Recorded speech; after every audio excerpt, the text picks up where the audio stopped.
If you are going to walk with Jesus Christ, you are going to be opposed. That's the Christian life. Bonjour et bienvenue sur ma chaîne Sandra by Faye. Je m'appelle Sandra et je suis de retour aujourd'hui avec cette vidéo dans laquelle on va parler de qu'est-ce que c'est profiter de sa jeunesse. Mais avant de continuer, je t'invite à venir me rejoindre sur mes réseaux sociaux. Je suis à @Sandra by Faye sur Instagram et à @Sandra Michel sur Instagram et sur YouTube pour mon contenu lifestyle si jamais ce type de contenu t'intéresse. Alors j'ai décidé de faire cette vidéo aujourd'hui parce que aujourd'hui c'est officiellement, donc depuis hier c'est officiellement les vacances parce qu'aujourd'hui je tourne, nous sommes le 8 juillet et depuis hier c'est officiellement les vacances, les résultats du bac sont sortis, les résultats du brevet sont sortis et là c'est vraiment la période pendant laquelle tout le monde va se relaxer, tout le monde va se relâcher et profiter. Et c'est aussi la période pendant laquelle justement les jeunes sont très libres et ont beaucoup de temps devant eux pour pouvoir expérimenter tout type de choses. Et on sait que pendant l'été il se passe généralement beaucoup de choses et c'est une période vraiment qui est très charnière, tu vois, que ce soit pour les nouveaux bacheliers, que ce soit pour ceux qui partent du collège pour entrer au lycée, que ce soit pour ceux du coup qui partent du lycée pour entrer dans la vie étudiante, etc. C'est vraiment une période qui est très charnière et c'est une période pendant laquelle moi personnellement je veux t'encourager. C'est une période vraiment pendant laquelle je veux t'encourager à te dire, c'est une période pendant laquelle tu as du temps devant toi, tu as du temps à disposition pour pouvoir faire les choses bien, tu as du temps à disposition pour pouvoir construire quelque chose de bien, tu as du temps à ta disposition pour pouvoir vraiment poser des fondations et des bases solides qui vont te suivre en fait pour la nouvelle année qui va débuter en septembre, la nouvelle année scolaire qui va débuter en septembre ou alors le nouveau chapitre de ta vie qui va débuter en septembre. Donc avant de continuer, on va lire 1 Timothée 4 du verset 12 au verset 13. Alors je tiens à dire que pour remettre ce verset dans le contexte, c'est Paul qui s'adresse à Timothée parce que Timothée était très jeune et il était pasteur d'une église. Mais étant donné qu'il était très jeune et que du coup il devait pastorer des personnes qui étaient beaucoup plus âgées que lui, Paul a tenu vraiment à lui donner cet encouragement-là pour lui dire que peu importe en fait ton âge, peu importe le fait que tu sois jeune, ce n'est pas ça qui compte. Ce qui compte, c'est que tu as l'Esprit de Dieu qui vit en toi, d'accord? Tu as Dieu qui vit en toi et qui te rend capable en fait de faire ce qu'il attend que tu fasses ici dans la situation de Paul, être pasteur de son église. Et donc il dit que personne ne te méprise parce que tu es jeune, mais sois un exemple pour les croyants dans tes paroles, dans ta conduite, dans ton amour, dans ta foi et ta pureté. En attendant que je vienne, applique-toi à lire publiquement l'écriture, à exhorter et à enseigner. Donc moi la partie qui m'intéresse ici, ou alors la partie qui nous intéresse, c'est le verset 12 en fait où il dit que personne ne te méprise parce que tu es jeune. Il faut savoir qu'on vit dans un monde où la culture veut nous enseigner des choses, où la culture veut nous dire que veut nous donner des valeurs, où la culture veut nous inculquer des valeurs. Quand je parle de la culture au travers des médias, au travers des séries télévisées, au travers des reportages, au travers de la vie socio-culturelle, au travers en fait de tout ce qui est fait pour pouvoir nous divertir, pour pouvoir nous éduquer d'une manière ou d'une autre, pour faire en sorte qu'on soit des bons citoyens en fait des pays dans lesquels on vit. Tu vois, donc la culture veut nous inculquer certaines valeurs et veut nous dire par exemple que pour pouvoir profiter de sa jeunesse, il faut être quelqu'un qui sort tout le temps. Pour pouvoir profiter de sa jeunesse, il faut être quelqu'un qui expérimente tout le temps, qui expérimente dans des relations, qui expérimente dans des beuveries, qui expérimente dans des voyages, qui expérimente. Il faut être quelqu'un vraiment qui fait toutes sortes d'expériences parce que c'est dans ta jeunesse que tu dois profiter de certaines choses que tu ne pourras plus faire quand tu seras plus âgé. La culture veut nous dire que pour pouvoir profiter de sa jeunesse, il faut pouvoir vivre une vie assez dépravée, faire un tas de choses de manière insouciante et de manière irresponsable, tout simplement parce que voilà, on va pouvoir mettre ça sur le compte de la jeunesse et sur le compte de oui, on est jeune, on doit profiter de notre jeunesse parce que plus tard on ne pourra pas le faire. Alors je suis d'accord avec le fait qu'on doit profiter de notre jeunesse, mais je ne suis pas d'accord avec la manière dont la culture nous demande de profiter de notre jeunesse. Et je fais une pause ici pour dire que c'est pour ça que je ne cesserai jamais d'insister sur le fait que en tant que chrétien, on doit tout d'abord accepter que ce que Dieu dit, c'est ça qui est la vérité pour nous. Ce que Dieu veut, c'est ça qui est la vérité pour nous.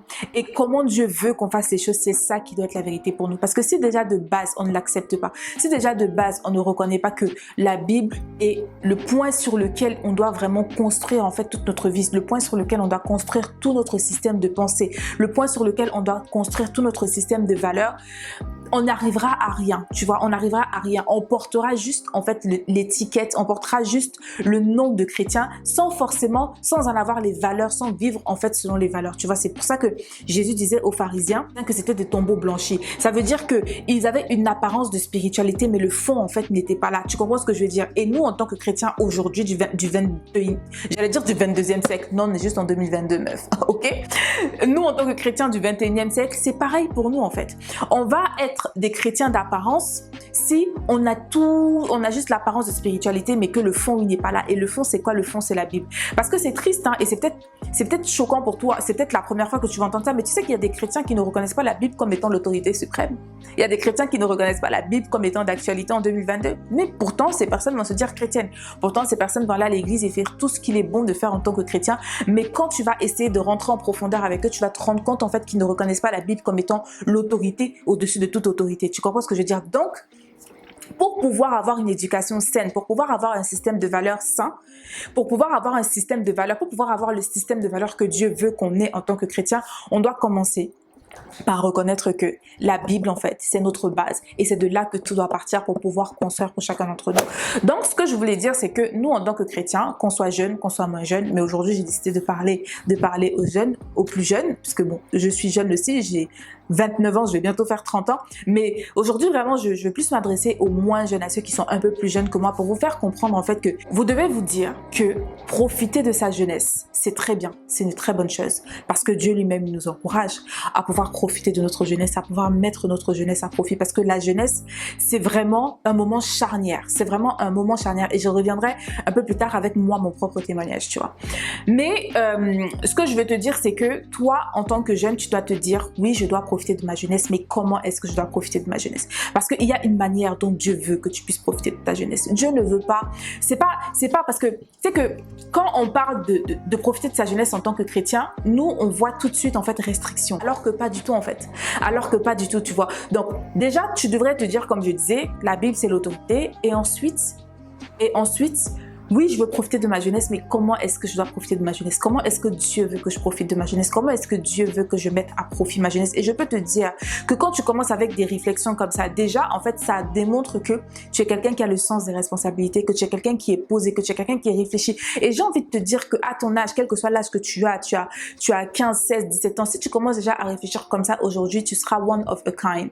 Tu seras vraiment one of a kind dans une société qui est de plus en plus dépravée, dans une société qui est de plus en plus reckless, dans une société qui est de plus en plus à prendre tout à l'amusement, dans une société qui est de plus en plus shallow. Shallow, c'est vraiment en mode tout doit être pris en surface et en mode superficiel. Voilà, c'est le mot. Dans une société qui est de plus en plus superficielle, tu feras déjà la différence et tu verras que tu seras déjà la lumière, en fait, que Dieu attend que tu sois. Et là, je te renvoie à la précédente vidéo que j'ai faite où je parlais d'être la lumière du monde. Tu verras que tu seras déjà différent, en fait, parce que tu prendras les choses de manière intelligente, tu prendras les choses de manière responsable et qu'en aucun cas, tu verras vraiment qu'en aucun cas, tu ne passeras à côté de ta jeunesse parce que tu ne feras pas ce que les autres font, parce que tu n'auras pas expérimenté le fait de te bourrer, parce que tu n'auras pas expérimenté le fait d'avoir plusieurs partenaires sexuels, parce que tu n'auras pas expérimenté le fait de sortir jusqu'à pas d'heure, parce que tu n'auras pas expérimenté en fait toutes ces choses que la culture nous dit qu'il faut expérimenter quand on est jeune. Tu comprends ce que je veux dire? Donc, la question du coup c'est comment est-ce que je pourrais profiter de ma jeunesse en tant que jeune? Bah en fait ce que je veux te dire et ce que je veux te faire comprendre aujourd'hui c'est que ta jeunesse est un moment précieux. C'est le moment précieux parce que tu ne seras pas jeune deux fois. Regarde, moi j'ai eu 15 ans, je n'aurai plus jamais 15 ans de ma vie. Bon, je n'aimerais pas les réavoir, mais par exemple j'aimerais bien réavoir 25 ans. Tu comprends ce que je veux dire? Mais je ne pourrais pas les réavoir, tu vois? Donc tu n'as que 25 ans une seule fois, tu n'as que 15 ans une seule fois, tu n'as que 16 ans une seule fois parce que de toutes les manières on avance, tu vois? Donc il faut mettre cette jeunesse l'utilises à profit. Il faut que tu utilises ce temps pendant lequel tu as du temps, pendant lequel tu es frais, pendant lequel tu es fraîche, pendant lequel tu peux apprendre rapidement, pendant lequel tu peux pick up new skills quickly, pendant lequel tu es vraiment un terrain fertile en fait, parce que c'est ça. Quand tu es jeune, tu es un terrain fertile. Quand tu es jeune, tu es tellement influençable et tellement malléable, comme nous tous en tant qu'êtres humains, mais du coup, parce que il y a souvent une phrase qui dit oui, il faut pas être quelqu'un d'influençable. Non, on est tous des êtres influençables. On est tous des êtres influençables et on est tous des êtres qui avons de l'influence sur les personnes autour de nous. Donc, à partir du moment où tu sais que de toutes les manières tu es un être influençable, il faut que tu choisisses ce par quoi tu veux être influencé. Et dans ta jeunesse, c'est vraiment le moment propice, le moment idéal pour pouvoir choisir dès aujourd'hui le genre d'influence auquel tu veux être soumis, le genre d'influence auquel tu veux participer en fait, parce que les fondations que tu es en train de poser aujourd'hui avec les influences auxquelles tu te soumets sont des fondations en fait qui demain vont t'aider à élever, à bâtir en fait des édifices qui seront tellement hauts, qui seront tellement grands et qui tiendront debout. Pourquoi? Parce que tu auras eu une bonne fondation de base de par les influences auxquelles tu te seras exposé. La Bible dit en Psaume 1:1 de ne pas s'asseoir en compagnie des moqueurs, de ne pas s'asseoir en compagnie des gens méchants, mais de s'asseoir en compagnie des sages, parce que ce sont les bonnes compagnies, parce que, et là c'est 1 Corinthiens qui dit, les mauvaises compagnies corrompent les bonnes mœurs, les mauvaises compagnies corrompent les bonnes mœurs. Donc si les mauvaises compagnies corrompent les bonnes mœurs, alors imagine ce que les bonnes compagnies peuvent avoir sur toi. Et on vit vraiment, et je reviens encore sur ce que je disais, on vit vraiment une époque qui est tellement formidable, parce que on vit une époque où vraiment on voit on voit davantage ce que les jeunes sont capables de faire, parce qu'aujourd'hui, on a vraiment cette liberté d'expression et cette liberté en fait de prouver et de démontrer ce qu'on peut faire au travers des réseaux sociaux. Et au moment où je suis en train de te parler, je pense particulièrement à un jeune qui moi personnellement force mon admiration et qui a vachement la cote en ce moment, c'est Hugo Décrypte de la chaîne YouTube Hugo Décrypte et du compte Instagram Hugo Décrypte. Je crois qu'il doit avoir entre 24 et 25 ans, je pense entre 24 et 25 ans, et il a commencé ses activités sur YouTube, je pense qu'il devait avoir 21 ou 22 ans. Tu comprends ce que je veux dire? Et aujourd'hui, on est en train de voir en fait l'ampleur que ces activités sont en train de prendre. Je te doute bien que faire un métier comme celui-là, faire du journalisme, avoir une équipe, faire ci et faire ça, ce sont des choses qui requièrent beaucoup de maturité, qui requiert sacrifice, qui requiert vraiment de détermination, parce que c'est beaucoup de travail, c'est des nuits entières à ne pas dormir, à devoir bosser, à être à la recherche de l'information. Tu comprends ce que je veux dire? Alors que d'autres personnes de son âge, oui, passeraient des nuits blanches, mais des nuits blanches à quoi? Des nuits blanches à regarder des séries. Ce n'est pas mauvais en tant que tel, tu comprends? Parce que c'est vrai que je parle souvent de ça, mais ce n'est pas mauvais en tant que tel. Mais quand c'est ça qui occupe le plus clair de notre temps. Quand le plus clair de notre temps est occupé par se divertir plutôt que par construire des choses, là, c'est là qu'il y a un problème. Tu vois ce que je veux dire? Donc, lui, par exemple, je trouve que c'est un bon modèle, c'est un bon exemple. Et dis-toi, il a commencé peut-être quand il avait 20 ou 21 ans. Imagine où est-ce qu'il sera quand il aura 28 ans, quand il aura 29 ans, quand il aura 30 ans. Tu comprends ce que je veux dire? Et quand on va le voir, on ne sera pas surpris, on ne sera pas étonné de voir où il sera d'ici 5 ou 6 ans, parce qu'on sait en fait quelles sont les fondations qu'il aura posées. On sait quel est le travail qu'il aura accompli pour pouvoir en être là où il en est aujourd'hui. Et c'est pareil pour tous les influenceurs, pour tous les youtubeurs qui ont de grosses communautés, parce que généralement on va se dire oh oui, ils sont là où ils en sont, on comprend même pas pourquoi, c'est un phénomène de buzz de ça. Non, il y a beaucoup de travail derrière, tu vois. Donc juste pour prendre cet exemple là, donc c'est pour te dire en fait que ta jeunesse est vraiment un moment propice pour toi, pour pouvoir poser les bonnes fondations, pour pouvoir bâtir sur les bonnes fondations. Et je reviens encore en disant que nous, en tant que chrétiens, on a tellement de grâce de savoir que on a Dieu qui vit en nous. Tu comprends ce que je veux dire? Parce que c'est ça en fait qui fait la différence. Parce que clairement, Hugo, après je ne sais pas quelles sont ses croyances, quelles sont ses valeurs, mais de prime abord, ce n'est pas quelqu'un qui est chrétien. Mais pourtant, on voit ce qu'il est capable de faire, on voit ce qu'il met en place, tout simplement parce que Dieu a doté chacun d'entre nous en fait de la capacité de faire des choses. Dieu a créé l'être humain à son image et à sa ressemblance. Ce qui fait que les gens aujourd'hui qui ne sont pas chrétiens, qui n'ont pas le Saint-Esprit, qui arrivent à faire des choses, sont tout simplement une preuve de que ce sont des créatures de Dieu et que Dieu a mis autant d'intelligence en eux qu'en nous. Maintenant, comme je dis encore, nous, l'avantage qu'on a en tant que chrétiens, c'est qu'on a le Saint-Esprit. Ça veut dire que on est capable de pareil et même de bien plus, parce que avec l'aide de Dieu, en fait, on a accès à une intelligence, on a accès à des connaissances en fait qui auquel les autres personnes n'ont pas accès, tout simplement parce que la Bible parle d'un voile, en fait, qui est au-devant des yeux de personnes qui ne sont pas chrétiennes. Tu comprends ce que je veux dire? Donc, moi, je veux vraiment t'encourager à te dire, d'accord, je suis jeune, ok, oui, je veux profiter de ma jeunesse, mais comment est-ce que je veux profiter de ma jeunesse? Quelle est la manière dont je profiterai de ma jeunesse? Quelle est la manière dont Dieu veut que je profite de ma jeunesse? Parce que, quelle est la manière dont je peux mettre à profit ma jeunesse? Parce que tu ne seras pas jeune éternellement. Et ta jeunesse, comme je le disais, c'est une terre fertile. C'est un moment propice et fertile pour que tu puisses poser les fondations sur lesquelles tu vas édifier demain. Je reviens à mon propre témoignage. Moi, je suis convertie depuis que j'ai 22 ans. Parce que je me suis convertie l'année de mes 23 ans. Donc, j'ai fait 23 ans étant déjà convertie, étant déjà chrétienne. Et cette année, je suis dans l'année de mes 30 ans. Donc, si tu calcules, ça va faire 7 ans que je suis chrétienne. Et je me suis convertie vraiment à la fleur de la jeunesse. À la fleur, c'est-à-dire que, et j'aime dire que vraiment Dieu m'a cueilli au bon moment. Dieu m'a rattrapé au bon moment, c'est-à-dire au moment où il savait que j'étais à un moment charnière en fait de ma vie où si je prenais une direction, j'allais être partie dans cette direction et ça allait peut-être être compliqué pour moi de pouvoir le rencontrer plus tard ou peut-être je ne serais même plus de ce monde, tu vois. Et donc, qu'est-ce qui s'est passé? Dès le moment où je suis devenue chrétienne, je me suis vraiment versé corps et âme dedans. Je me suis versé corps et âme dans ma foi chrétienne. Je me suis attelée et de toute façon, tu l'as vu. J'ai grandi devant vous. J'ai grandi devant toutes les personnes en fait qui me suivent depuis le début de Sandra by Faith ou au moins depuis les 1 ou 2 ans ou 3 ans de Sandra by Faith. J'ai grandi devant vous. Ça veut dire que au fur et à mesure que je croissais dans ma foi, au fur et à mesure que je croissais dans ma connaissance, au fur et à mesure que je croissais dans ma relation avec Dieu, je partageais en fait toutes mes connaissances et tout. Je partageais tout avec vous parce que c'était en fait une manière aussi de documenter et une manière de partager et de dire regardez en fait ce que Dieu est capable de faire avec une personne qui se donne entièrement à lui. Et aujourd'hui, je reconnais que je suis à une phase où il est temps en fait pour moi, tu vois, de mettre en application tout ce que Dieu a déversé en moi au travers de ces 7 premières années en fait de ma foi chrétienne, tu vois. Toutes les fondations que Dieu a mis, tout le renouvellement que le Seigneur a fait, toute la transformation, tout le renouvellement au niveau de l'intelligence, toute la transformation que Dieu a opérée dans mon caractère, dans ma personne, dans mon système de pensée. Aujourd'hui, en fait, c'est l'heure pour moi de commencer à faire en sorte, à poser des actions concrètes qui vont venir matérialiser, en fait, tout ce que le Seigneur a déposé en moi, tu vois. Et quand je regarde, c'est clair que la dernière année a été assez difficile, mais vraiment très très difficile sur le plan émotionnel pour moi.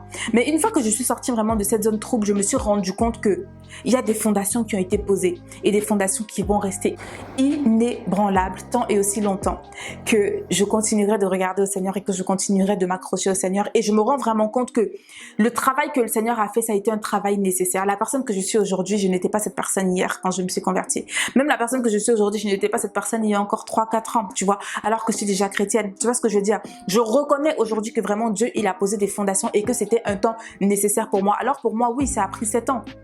Tu vois, et c'est sûr que clairement aujourd'hui, il n'y a encore rien de manifesté concrètement que toi tu peux voir, mais une chose est certaine, c'est que quand les choses vont commencer à se concrétiser de manière physique et à se manifester de manière physique, ça fera du sens en fait pour toi qui as suivi, ou ça fera du sens et davantage de sens en fait de comprendre, ah ouais en fait ça arrive parce qu'il y a eu des fondations qui ont été posées hier, parce que j'ai commencé corps et âme dès le départ à me donner au Seigneur et à le laisser en fait faire le travail qu'il avait à faire en moi, tu vois. Donc je veux vraiment t'encourager à te dire oui, je sais qu'on vit dans une ère actuellement où tout va tellement vite et où on a tellement l'impression d'être left behind, où on a tellement l'impression d'être à la ramasse, on a tellement l'impression d'être comment dire, d'être pas dans le coup si on fait pas ce que tout le monde fait, parce que avec les réseaux sociaux où on doit tout partager en tout temps et en toutes circonstances, on a vraiment l'impression d'être nul, de ne servir à rien. Mais je peux te dire que prendre la décision de te verser corps et âme dans ta foi, de marcher vraiment comment le Seigneur il veut que tu marches, de profiter de ta jeunesse, de la manière dont le Seigneur veut que tu profites de ta jeunesse, ce n'est pas une perte de temps. Ce n'est pas une perte de quoi que ce soit. Tu ne perds rien, tu ne rates rien du tout. Parce que ce qu'il faut savoir, c'est qu'il n'y a rien de nouveau sous le soleil. Les choses que tu vois aujourd'hui, ce sont des choses qui étaient déjà hier et ce sont des choses qui seront encore demain. Si aujourd'hui, tu as des opportunités de faire des choses et que tu choisis de tourner de refuser de saisir ces opportunités-là pour faire honneur à ta foi, pour faire honneur à ton Dieu, sache que tu ne perds rien, tu ne rates rien parce que demain, Dieu te donnera des opportunités qui seront cette fois-ci des opportunités qui te seront offertes par lui et des opportunités que tu sauras saisir et que tu sauras apprécier davantage parce qu'à ce moment-là, tu auras la maturité, tu auras l'intelligence, tu auras la sagesse nécessaire pour pouvoir véritablement apprécier en fait chacune de ces choses que tu vas faire. Tu vois, moi aujourd'hui, quand par exemple, je vais dire, je dépense de l'argent dans des loisirs, je l'apprécie davantage aujourd'hui que je ne l'appréciais hier. Parce que hier, par exemple, quand j'étais étudiante ou que j'avais pas assez de moyens et que je dépensais de l'argent sur mon découvert, par exemple, je n'appréciais pas vraiment. Parce que je savais que j'étais en train de dépenser un argent qui n'était pas le mien. Parce que je savais que j'étais en train de me mettre dans des problèmes et que demain, il allait falloir que je réfléchisse à comment rembourser, à comment me sortir de ces problèmes-là. Alors qu'aujourd'hui, que j'ai les moyens de pouvoir m'offrir ce que j'ai envie de m'offrir sans être à découvert, parce que aujourd'hui, j'ai l'intelligence qu'il faut pour pouvoir gérer mes finances comme il faut, etc., etc. Aujourd'hui, je profite davantage de pouvoir dépenser mon argent. Je profite davantage des choses que je peux faire en dépensant mon argent parce que je sais que j'ai de quoi le faire et que j'ai la maturité et la sagesse nécessaire pour pouvoir profiter en fait de ces choses que je fais. Je sais pas si ça fait du sens ce que je suis en train de dire, mais j'espère vraiment de tout cœur que ça fait du sens et je veux te dire vraiment, tu ne perds rien, tu ne rates rien. S'il y a une opportunité qui te traverse, qui te passe sous le nez, c'est que ce n'était tout simplement pas le moment pour toi en fait de pouvoir vivre cette opportunité-là. C'est que tu n'étais pas encore prêt, c'est que ce n'était tout simplement pas le moment en fait. Je comprends ce que je veux dire, mais ne regrette jamais le fait de te consacrer à ton Dieu pour qu'il puisse poser les fondations qui sont nécessaires dans ta vie. Quand tu vois les autres faire toutes les choses que le monde nous dit qu'il est bon de faire quand on est jeune. Ne regrette pas. Ne regrette pas de donner ta vie, d'avoir donné ta vie à Dieu. Ne regrette pas d'être devenu chrétien. Ne regrette pas d'avoir les valeurs que tu as.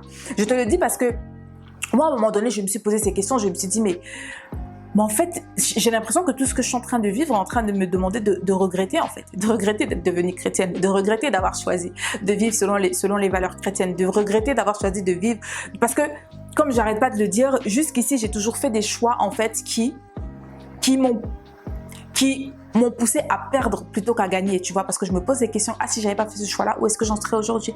Si j'avais pas dit non à ça, où est-ce que j'en serais aujourd'hui? Tu vois ce que je veux dire? Mais comme je te dis, aujourd'hui, j'ai compris que c'était des choix nécessaires parce que ce sont des choses en fait qui ont permis à Dieu de pouvoir renouveler mon système de pensée, de pouvoir renouveler mon intelligence et de pouvoir poser en fait les fondations qui sont nécessaires pour là où il veut que j'aille demain. Et tout ça a pris place dans ma jeunesse. Donc toi qui as connu le Seigneur tôt, toi qui connais le Seigneur tôt, toi qui as la grâce de pouvoir écouter des personnes comme moi aujourd'hui te dire ce genre de choses, ne regrette pas d'être chrétien et mets à profit ta jeunesse et cherche à mettre à profit ta jeunesse et à profiter de ta jeunesse de la manière dont le Seigneur veut que tu profites de ta jeunesse et tu verras que quand tu feras le bilan d'ici 5, d'ici 6, d'ici 7 ans comme moi, tu verras que tu n'auras rien perdu et qu'au contraire tu auras énormément gagné et tu verras que tu ne regretteras pas une seule fois d'avoir fait tous les sacrifices que tu auras fait parce que c'est de ça dont il s'agit, faire des sacrifices. Je t'ai pris tout à l'heure l'exemple de Hugo, mais je pense que c'est un jeune qui fait beaucoup de sacrifices, c'est un jeune qui fait pas beaucoup de choses que les jeunes de son âge font, tout simplement parce que il a une vision qui est plus grande, il a des objectifs qui sont plus grands et que il décide de se sacrifier pour pouvoir atteindre ses objectifs. Et nous, en tant que chrétiens, on a un objectif qui est encore d'autant plus grand que tout ce qu'on peut accomplir sur cette terre, c'est celui de plaire à notre Dieu et de finir en fait l'éternité avec lui. Tu comprends? Donc, je t'encourage vraiment à te dire, je veux découvrir et je veux savoir comment Dieu veut que je puisse profiter de ma jeunesse. Je veux profiter de ma jeunesse comme Dieu le veut et je veux être heureux et je veux être surtout en paix avec mon Dieu. Je veux faire confiance à Dieu en fait qu'il sait exactement ce qu'il fait et moi je veux mettre à profit ma jeunesse. Tu es une terre fertile. Tu es une terre fertile. Donc ne néglige pas ta jeunesse. Ne méprise pas ta jeunesse. Ne méprise pas toi-même. Ne méprise pas ta propre jeunesse et sois un exemple en fait pour toutes les personnes qui sont autour de toi. Sois un exemple pour tous les jeunes qui sont autour de toi et tu verras que tu finiras par en récolter les fruits. Donc voilà, on arrive à la fin de cette vidéo. J'espère vraiment que cette vidéo aura su t'encourager.